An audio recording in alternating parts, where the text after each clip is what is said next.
Hello everyone, welcome to another class. Today we'll be talking about the steps towards Black emancipation in the United States, so let's get started. First of all, as we have seen before, the issue of discrimination was born with the country itself. Although the Declaration of Independence in 1776 provided for equality of status and opportunity, its authors did not have all Americans in mind when they signed it. When he said all men are created equal, Thomas Jefferson was not including the black slaves in the groups of all men. He clearly just meant all white adult males. So we can see that while the doors of opportunity and progress continued open to the white, they remained closed to the black. Later on, this industrialization and abolitionist ideas brought the issue to the stake in the second half of the 19th century and drove the country into the Civil War. Abraham Lincoln became committed to the cause of the black people and took gradual steps towards their emancipation. And this is actually what we're going to analyze today.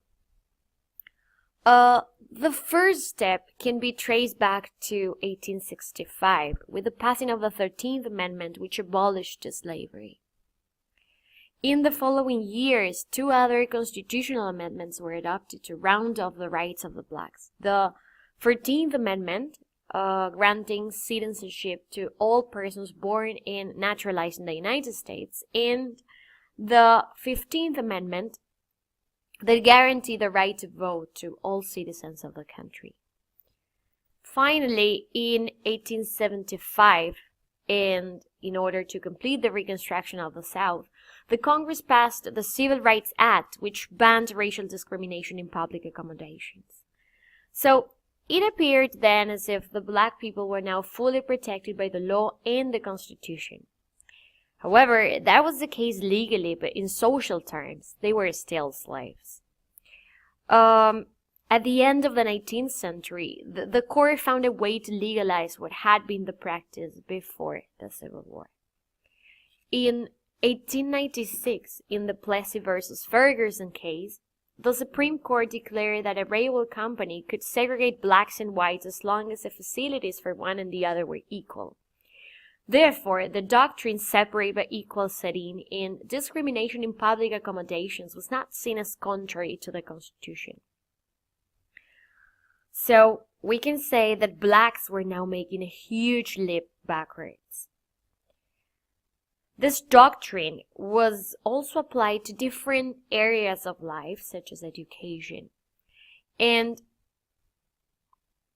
an important victory for black people came in 1954 when the decision of the Supreme Court, Brown versus Board of Education of Topeka, Kansas, reversed the decision made at the end of the 19th century and brought to an end segregation in education. The court ruled that in the field of education, the doctrine separate but equal had no place.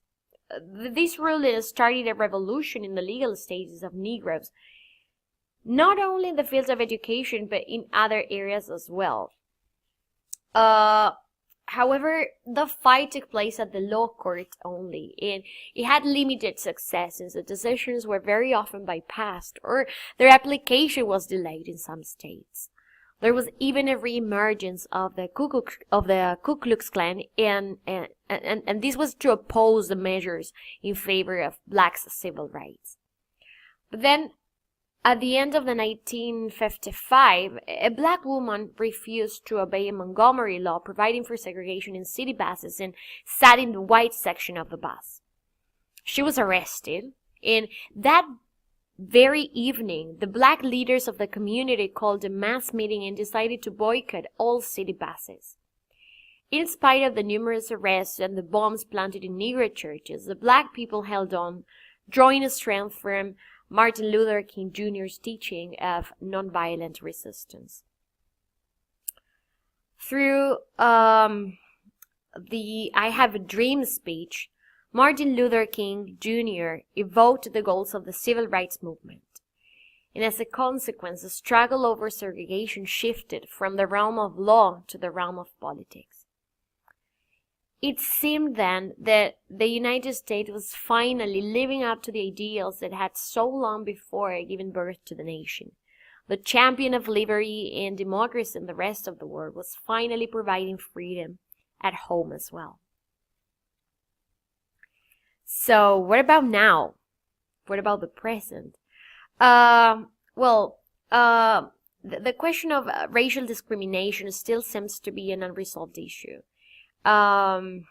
Today, contrary to what many people believe, discrimination still exists in the States, affecting the lives of non-white immigrants, not only from Africa, but also from Latin America. So, well, guys, I hope that you enjoyed these units a lot. And I hope that you find this explanation useful too. Remember that you will need to complete a practical work based on this tutorial class, and that you also have a suggested movie to complement the reading material. So, well, keep on reading and we will be in contact. Have a nice week.